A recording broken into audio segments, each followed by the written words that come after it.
how this all started is a really interesting story. How did we get here? I mean, this story that happened, this primal story, is still going on. It's still being played out again and again. And it's in Surah Al-A'raf here. The story is a story about two creatures, Adam and Iblis. The dominant opinion is that he was a jinn, but he was allowed into the court of the angels, this angelic court. Now, these angels were told by God to bow down to Adam. And that sujood is not a prostration. It's not actually putting your head on the ground. It was a type of ta'zeem, which was more like an inhina. It was bowing. So Iblis is told to bow down. All of them did it, except Iblis. What has hindered you from not falling prostrate? إِذْ أَمَرْتُكَ, because I told you to do this. قَالَ أَنَا خَيْرٌ مِّنْهُ, I'm better than him, which is a very interesting statement, because some of the ulama say this is the first wrong action ever. And it's a belief of superiority. It's a belief of superiority of another creature. So he said, I'm better than him. And then, خَلَقْتَنِي مِن نَارٍ. Then he gives the reason. This is his logic of why he is superior. You created me from fire, وَخَلَقْتُهُ مِن طِينٍ. And you created him from earth and water. I'm fire and air. He's earth and water. I'm better than him. What was the superiority here? What superiority did he see? Material, right? It's medda. He's looking at the actual substance of what we are made of. Now, what is unique about Iblis and Adam? Both Iblis and Adam, they have this conscious ruh. They have this conscious knowledge of God that other creatures don't have, whether they're made of fire, earth, water, whatever they're made of. So Iblis was looking at the outward of the situation and he's saying, I'm better than him. Why are you making me bow down to somebody that I'm better than? This is his logic.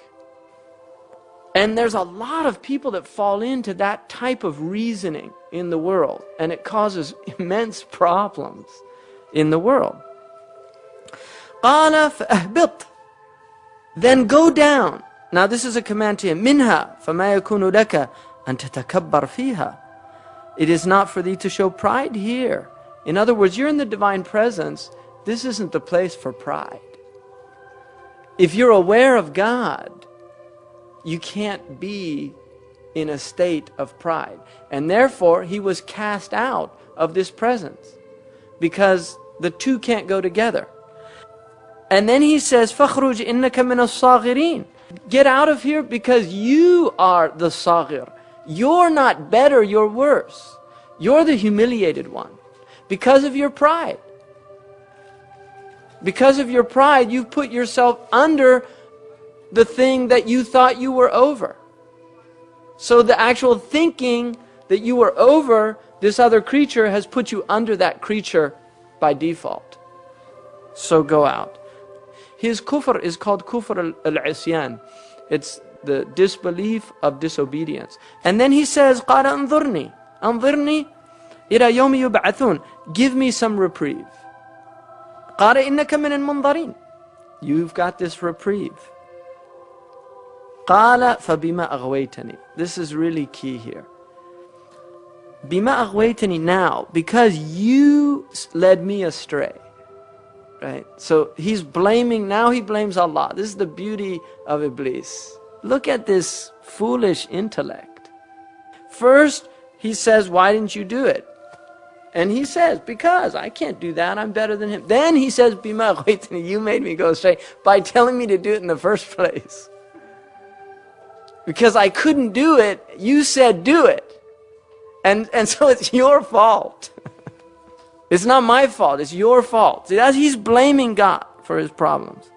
بِمَا أَغْوَيْتَنِي لَأَقْعُدَنَّ لَهُمْ صِرَاطَكَ الْمُسْتَقِيمَ. I will now lurk in ambush for them. In other words, these humans. Because you told me to do this thing. So it's both of your faults. You told me to do something that I couldn't do. And the reason I couldn't do it is because he wasn't worthy of it. So he's got two adversaries here. He's angry at God and he's angry at Adam. And then he says, ثُمَّ لَأَتِيَنَّهُمْ مِنْ بَيْنِ أَيْدِيهِمْ, and I will come upon them from before them, وَمِنْ خَلْفِهِمْ, and behind them, وَعَنْ أَيْمَانِهِمْ, and to their rights, وَعَنْ شَمَائِلِهِمْ, and to their lefts, وَلَا تَجِدُ أَكْثَرَهُمْ شَاكِرِينَ, and you will not find most of them filled with gratitude. So this is important too, because what Iblis has set out to do now is show that they're ingrates. That's what he wants to do. He wants to show God that you made a mistake, you shouldn't have made him the Khalifa, the Caliph on earth, and you're going to see that they're not going to be grateful for what you've given them in the first place.